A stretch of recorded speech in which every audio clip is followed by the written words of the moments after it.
all the things that you were and you were for me before we had Saffron, it's almost like you were just able to double those. Welcome back to another episode of the Jallohs family. Today is the Heart to Heart collab, which we did last year. It was fun, wasn't it? We really enjoyed doing it last year. This collab was started with Keeping Up with the Griffins down here. Awesome family. We're going to be answering 14 questions about relationships and giving advice at the end. It was very successful last year. About 30 couples took part in it. Looking forward to hearing more about those channels again. Make sure you go down in the description if you want to see last year's collaboration. This year's collaboration will also be down there. So make sure you click them both and have a look at some of the channels that are in there. They're awesome. This year we're going to be shouting out channels at the end, so make sure to stay tuned to see who we shout out at the end. And as I said, we've got 14 questions that we're going to go through, and then after that we'll do our shout out. Yeah, sounds good. Awesome. All right, so first question, what is your anniversary date and how long have you been together? So anniversary date for me is when you got together. Yeah. And that was December the 11th, 1996. Yeah. So we have two anniversary dates then. The first time we got together and when we got married. When we got married. Yeah. We've been together 20 something years. That's not good. We say 27. And just to be on the safe side? Yeah, we're so bad. 27 years we've been together. Oh my gosh. That's a long time. You get less for talking somebody. I know. That's wild. For offing someone. I know. Goodness. But it's been fun. Question number 2. Tell us the story of the first time you saw each other. You go first, because I went first last time. You did go first. And when I watched the video back, I sound like such a stalker. Even though it was pure facts, I sound like a maniac. She is a stalker, and that's okay. A hot stalker, you lucky freak. Wow. To be honest, I can't remember, because she's just always been there.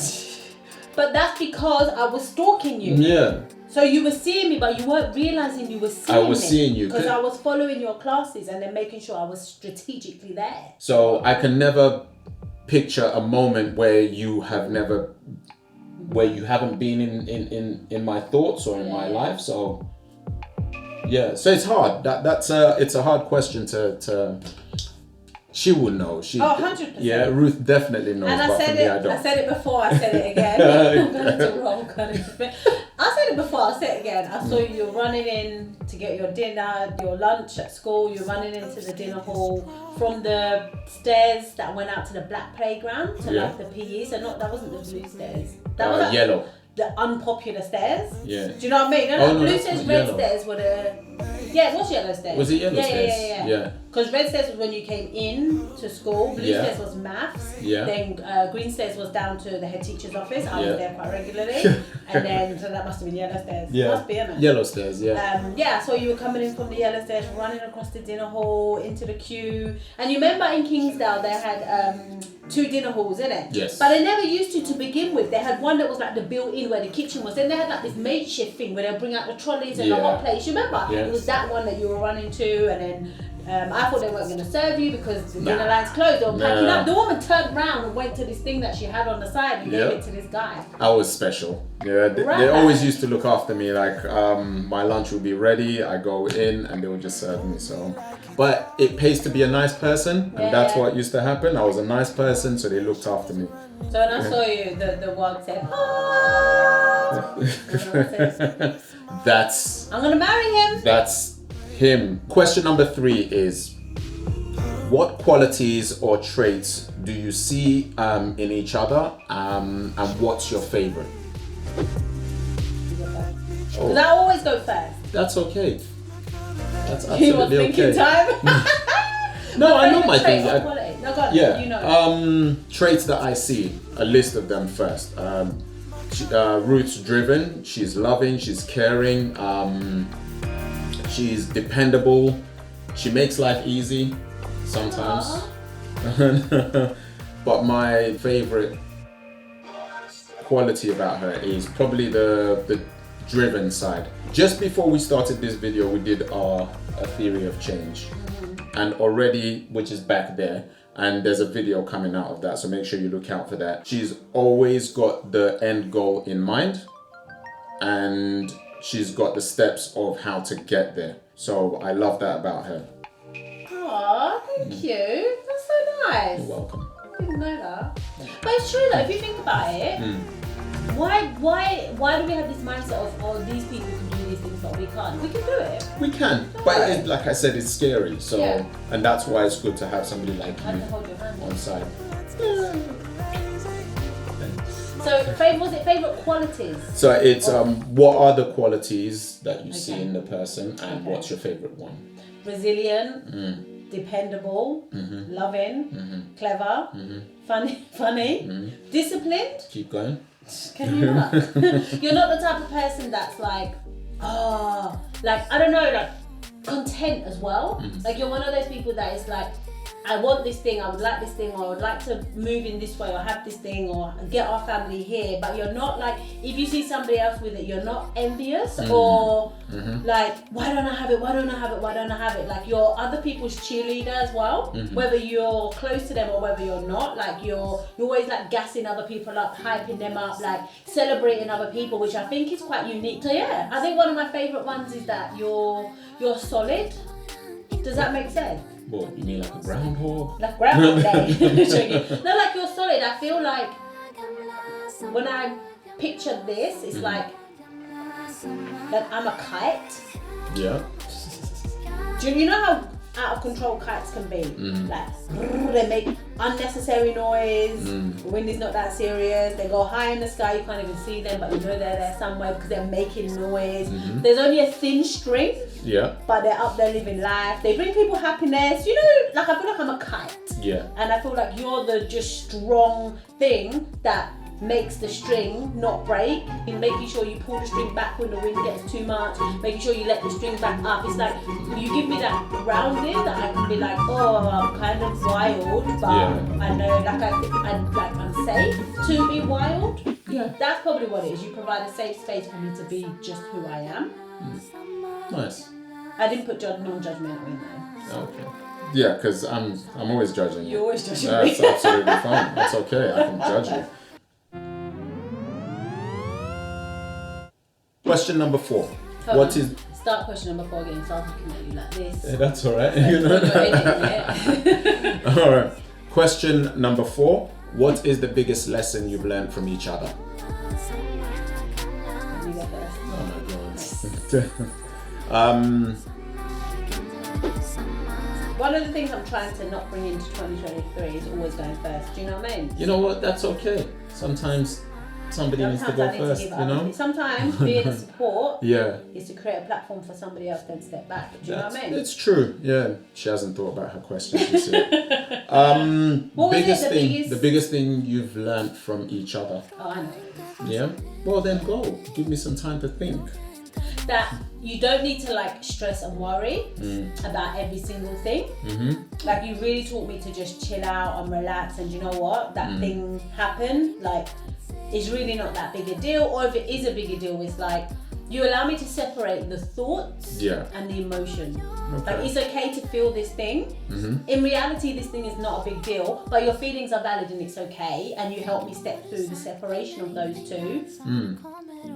So I feel validated because you're saying your feeling. Of course, your feelings are valid. Of course, they matter, and the conversation we'll have will be about how I'm feeling about the thing rather than the actual thing. Okay. Which allows me to then get out of my head, and then I come to the conclusion myself 99% of the time that the thing actually wasn't that important. My one is very similar as well. Is the not worrying, because I'm always thinking about, you know, well, if we do this, what happens then? If you do this, what happens? You know, like we've been, one of the things that we said is when we moved to Australia was, you know, going places and seeing the country.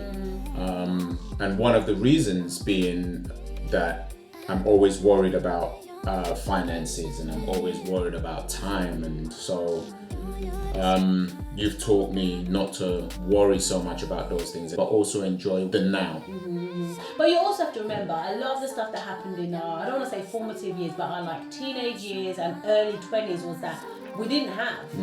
So our brain is wired to a scarcity mindset. And I think what we're doing is we're making the transition. I think we're doing it really well. We're making the transition away from that, because a scarcity mindset creates scarcity, but actually an abundance mindset creates abundance. And I think we've made that move, but there are occasions and there are some things where we just go back to, can we? But then I think we're always really good at reminding each other, like we're going to do a sit down video about like our baseline. Our baseline is really low. So when it comes to like traveling, the holiday we went on, we was off for 3 weeks. We were on holiday for 2 weeks. I'd already the whole year last year been making sure that we're saving. So actually when we go, we've already paid it off. So we're not actually spending, but we're hardwired to worry. To worry, yeah. And I guess that's one of the biggest things that I've learned, is to not worry as much, because as Ruth said, the baseline it's been set quite low. So if you keep thinking on the baseline, then you won't move very far past it. That was a long one, so we'll keep the next one as short as possible, so this video doesn't become, so the next one is very difficult. Is how do you define love? So hard. Yeah, it is. I think for me, I'm happy to go first. Yeah, go for it. Yeah. I think for me, it looks different at every stage of our relationship. Yeah. Do you know what I mean? Like when I was young, it was all about like kissing and cuddling and like PDA and getting my way. Like come and pick me up for school in the morning, please, and then walk me home from school, and then come to my house on the weekends and leave my house at midnight, and then come back. So when I wake up in the morning, you're back. Like I was a lot, but back then that's what love looked like for me. Yeah. 14, 15, 16-year-old Ruth, that's what love looked like for me. And then when we had Saffron, love looked something different. Like it was, I felt at that time for me, love was about feeling safe and feeling protected. And when I was in that vulnerable living situation, it's like you were the one that gave me that feeling of safety. And even though all these things are going on, everything else felt safe, because what love looked like for me then was safety. So I think at every season, for me, it's something different. And like we're in our 40s now. Yeah. Like we got together at 14. I'm 41 in a couple of weeks. Like that's a long time. So for me, in the chapters of our life, they look like different things. Yeah. Sometimes lovers look like leaving me alone and giving me space. So it just depends for me on where we're at in our life. Good answer. Yeah. I mean, I had it last year. And I was certain about what it was. You should have watched the video. Yeah, and then just said the same. But no, but what you're saying is right. Is it does evolve. It does evolve. And when I saw the questions and I saw that this time, and I just thought, what's love? And I was like, love is, I can't think of a time where you haven't been there. So the only time that I can think of that you weren't there is when I was, say, in Africa, when before I went to London. But from the time I got to London, I can't think of any time that you weren't there. Because it was only 4 years. How old were you when you arrived? 9. So there was only 5 years. Yeah. So if the thing is, if you start talking about it, you probably would, like when you lived in Aylesbury and you had 1,000 neighbours. Yeah. Then I didn't know you then. No, didn't know you then. But when I think of that time, you're still there. Yeah, right. That's and I don't know why, because you weren't there. No. But whenever I think of just feeling or being loved, that's what I think of. So love is that person always there in your thoughts. Doesn't matter where you're thinking of, they always somehow creep into it. Babe, that's nice. Is it nice? That's really nice. Well done. Yes. I worked on that one. Come on. Yes. All right. We said that was going to be quick, but it doesn't seem like it was quick. So moving on to question number 6. How did having children change your relationship as a couple? I don't know.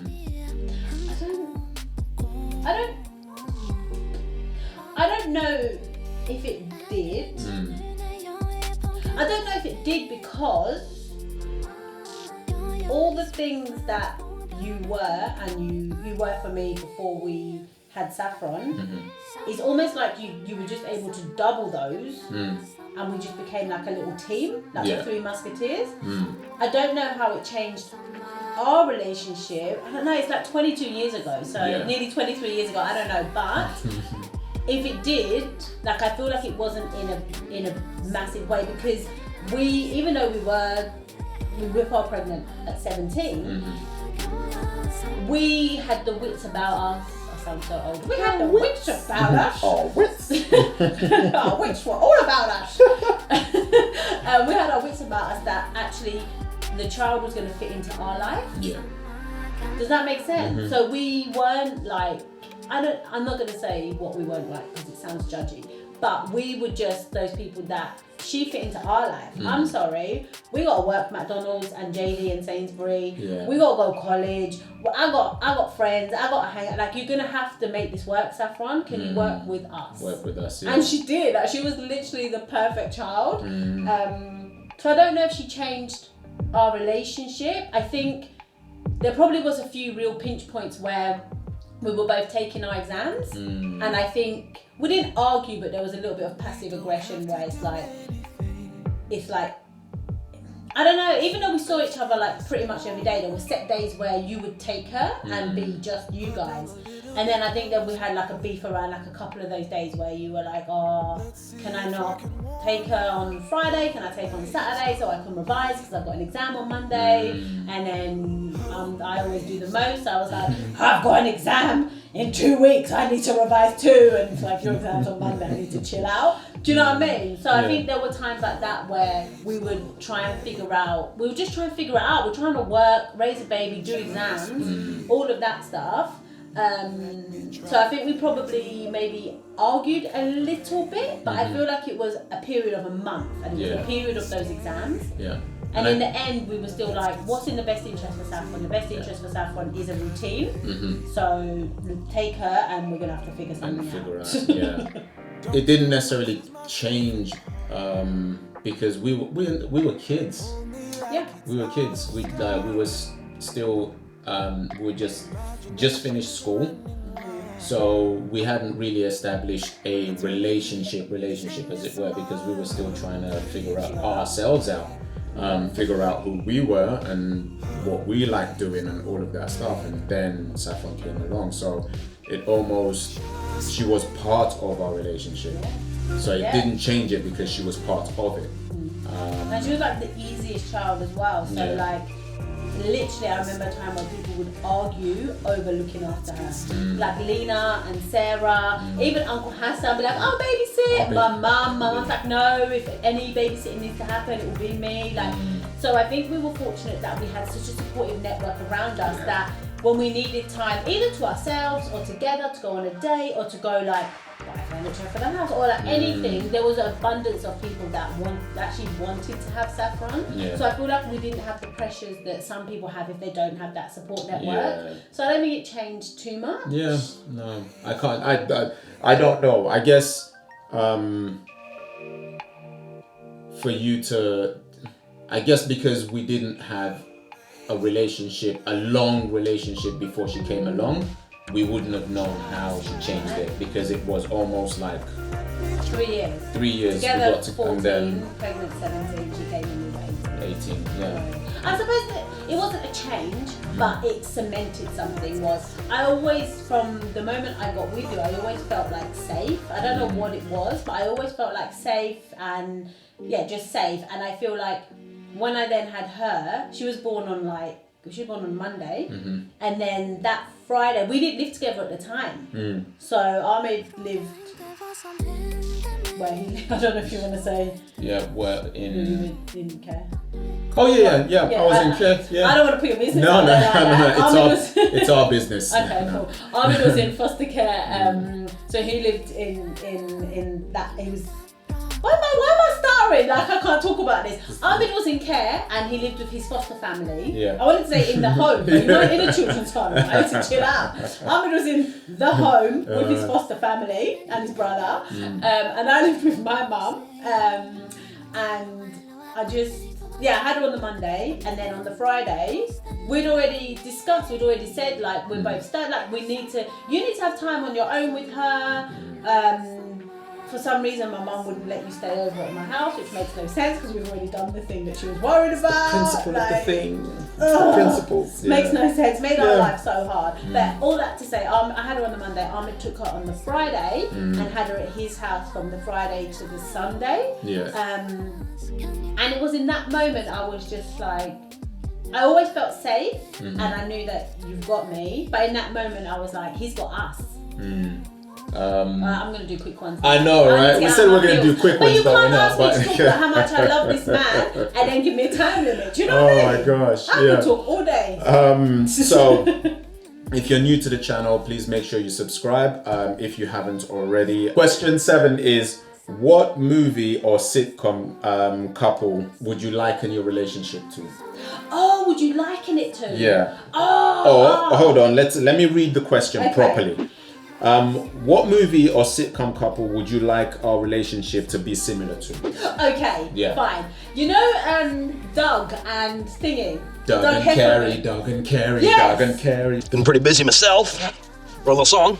You wrote a song? That's good progress in only 1 week. Weird. I think I need to, yes. Alrighty, then there we go. Doug and Carrie, Doug and Carrie, Doug and Carrie, Doug and Carrie, Doug and Carrie, Doug and Carrie, Doug and Carrie.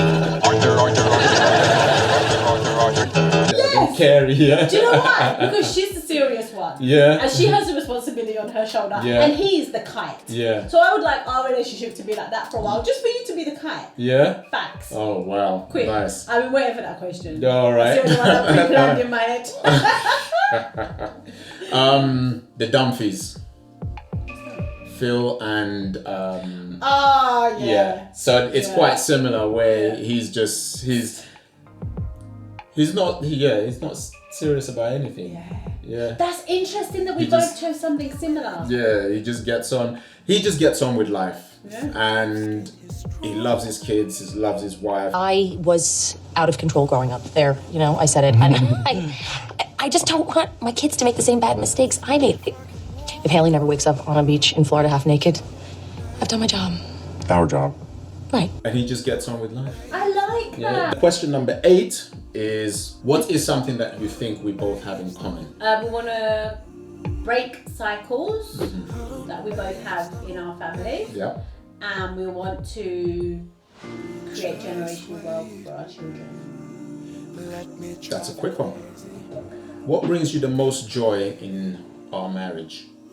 I think just seeing you happy and free. Do you know what I mean? Yeah. Because I think I met you just before your parents went back to Africa. Yeah. Just before. So I didn't really know you. It was more like, he's cute. Do you know what I mean? So I feel like you had responsibilities pretty much from like, we got together in December, probably from like the January. Yeah. You were looking after your brother. So I never knew you really, apart from a month before you had some sort of responsibility. So Abdul, then Saffron. So at one stage it's like you had 3 kids, me, Saffron and Abdul. And then on and on and on. So I never met you pre-responsibility. So for me, when I see you just like, that's why people will ask now, after 27 years, why do you still go and watch him play football? And it's like, people will ask like, it's cold, it's literally winter, your mouth is chattering, what are you? Because in that moment, you're free. Yeah. You've got no stress. That's always been a place where, even when I was 14, 15, I'd come and watch you play. Was it Red Lions or something like that? Back in the day, remember? Been a few, yeah. And then there's been different iterations. Red Lions, yeah, but I think it was Red Lions when I first came to watch you. Shout out to Abs. Yeah, and I had my brother's mobile phone to call my friends because I was like, I'm on my own. And it was the only time where I genuinely at that time saw you free, which is why I love going to watch you now, because it's the same thing. If you've got something going on, or you're stressed, or you're worried about something, you're free. So anytime I see you like laughing and joking, and that's why I say the holiday we just went on, that 2 weeks, best summer of my life. Because you were so free and just chill, and you just lived life. Yeah. I guess for me, it's just us being together. It doesn't matter where. But you saying that, you coming to watch me, even at this point, it just, I think that brings me a lot of joy, because going back to that question that was talking about what changed in your relationship, that's what used to happen. You used to come and watch me play football. So now that's still happening, and it's 27 years later. Yeah. That's still happening. So it hasn't changed. So it's hard to see what's changed when you're doing the things that you were still doing when you were 14. So that was a quick one. Good. Question number 10. What are some short-term and long-term goals you have as a couple in terms of relationship wise? Oh. Yeah. Oh, okay. Goals for our relationship. Yeah. Just keep doing what we're doing. Yeah. I don't have any goals, because I feel like 27 years we haven't had any relationship goals. So I think for me it creates pressure that doesn't need to be. Just keep doing what we're doing. Whatever we're doing, whatever formula, whatever concoction we've got going on has worked for 27 years. So we need to just Keep it going. keep doing that. Keep it going. Yeah. All right. I'd agree with that. Just keep doing what you're doing. That's it. Yeah. It's working. At this point in time, today, right now, what are you most excited about our relationship? Oh, I think, don't judge me. I'm not judging. I think I am excited about the next 10 years because we've never been together as adults without children being fully dependent on us. Yeah. Right? Junaid's going to be 18 in 5 years' time. Yeah.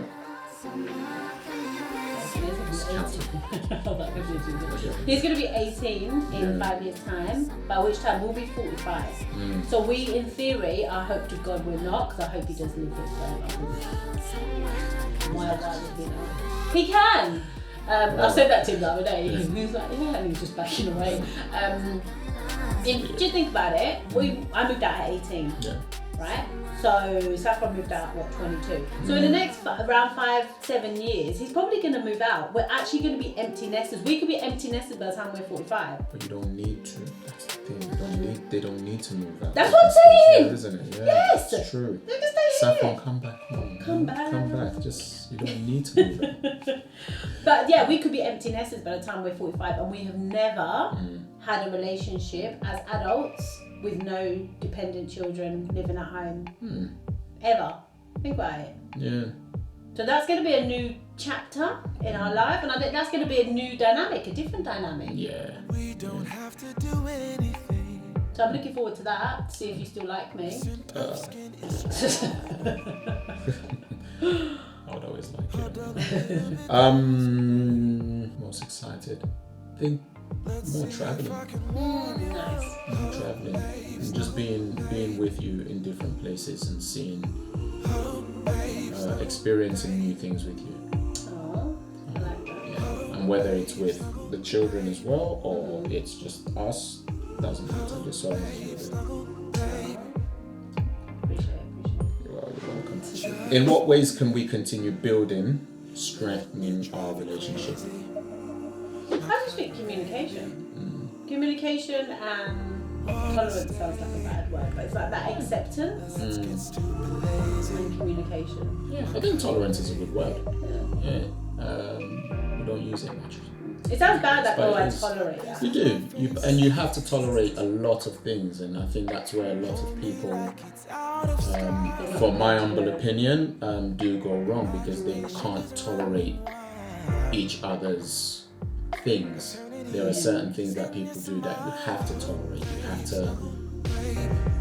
You have to accept it, knowing that I don't fully like that about you, or I don't fully like that thing that you do, but actually that makes you happy, or that's part of your character. Or help them, like for example, hypothetically somebody snored.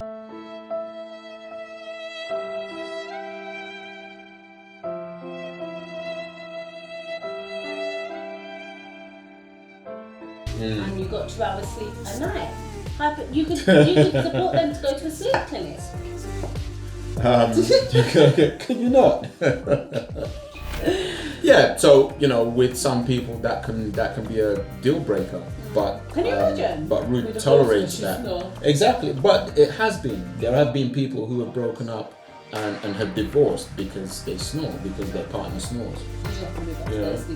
So it's and again, there have been people who say, well, you can't sleep in the same. Oh, that's not fair. So which means not fair. you're tolerating me snoring. Yeah. And you're tolerating when I flip you over on your back. It's compromise. I know. If I'm not sleeping, you ain't sleeping. But now I can feel it when it's coming, because I can feel like a spatula like that. underneath, Yep. and then once I feel that, I flip myself over and I continue sleeping. It's so true. But yeah, I think tolerance is a good word to use. You have to tolerate each other. What was the question again? Continue building. Yeah. Ways to continue. Communication and tolerance. Communication and tolerance are good words to use. Yeah. I think that.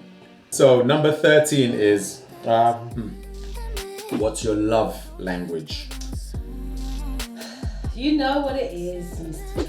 I know, right?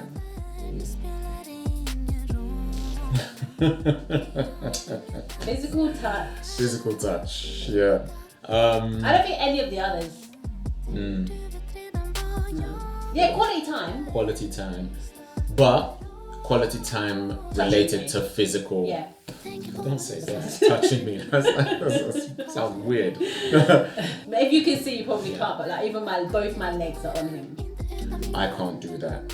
But Can you not tell me that? so yeah, that's mine is. You got two. I guess mine would be acts of service. Really?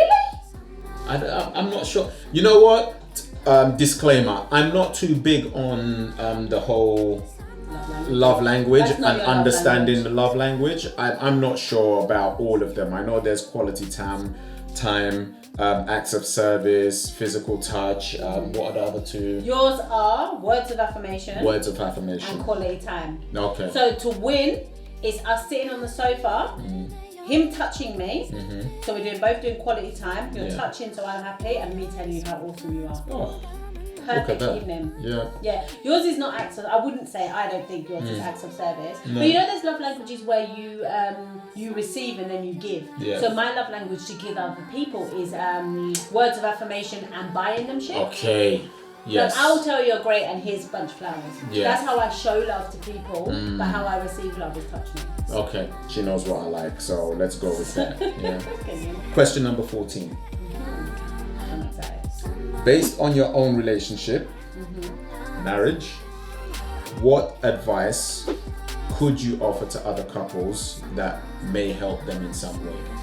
All right, so question number 14. We are here. So if you stayed all the way through that, please make sure you have subscribed already. If you haven't, make sure you hit the notification bell so every time we have a video, you will be notified. And what's the last one? Make sure you hit that thumbs up. I can go first. Go first. I wouldn't. Yeah. And it's surprising because me, the nosiest nosy that ever did nose. Can you imagine? I don't think I've ever given anybody relationship advice because I can't get in the business. I feel like it will be narcissistic of me. Well, I'm going to be narcissistic because I've got all the advice. All the advice in the world. You listen to me and everything will be all right. Yeah? You have good advice, actually. No, I mean, it will depend. It will depend on the person. I think I probably said the same thing last year as well. It would depend on who it is, what advice they're looking for, and whether or not they ask for it. Yeah. And I think that's one of the things with relationships. It's hard to find somebody to ask for advice. And I would say when you do find that person, those people that you can ask for advice, just make sure you try out those things that they do advise you. Or make That's sure the worst, you isn't consider it? it. When someone asks you for advice and they just keep And then doing do the the same thing opposite. and then moan Yeah. to you, I guess. But the other thing, what I do is I don't give advice. I don't. But what I do is I draw on my youth work and my counselling skills, and I ask multiple open questions. And let you figure out your Figure it out advice for yourself. yourself. Yeah. Figure it out. But I can ask you probing questions. And I think that's what I don't get involved in the business. we probably leaned on last year as well, was we would just ask lots of open questions and then you'd figure it out. I don't think I've ever asked anybody advice on anything, Yeah. you know, in regards to our relationship, because I'll just talk to you. Yeah. There was times we'll beef and I'll phone you and we'll be beefing, but I'm asking you like, what is it you need? What, like, communicate with me, and we'll have proper attitude with each other, innit? But I'm like, you're the only one that's going to be able to tell me what you need, and I'll be able to tell you if I can do it, and vice versa. So it's like, I feel like if we beef, I don't go outside, I go to you, because I'm beefing with you. So I guess in a roundabout way, that would be our advice then, is talk to that person themselves. Thank you guys so much for watching. What was your favorite question? Make sure you comment down below, and we would like to tag Sincerely Africa. Also remember, it's an open collaboration. You don't have to be tagged. As soon as you see this video, go for it. Just answer the questions and join in the fun, and we'll see you in the next one.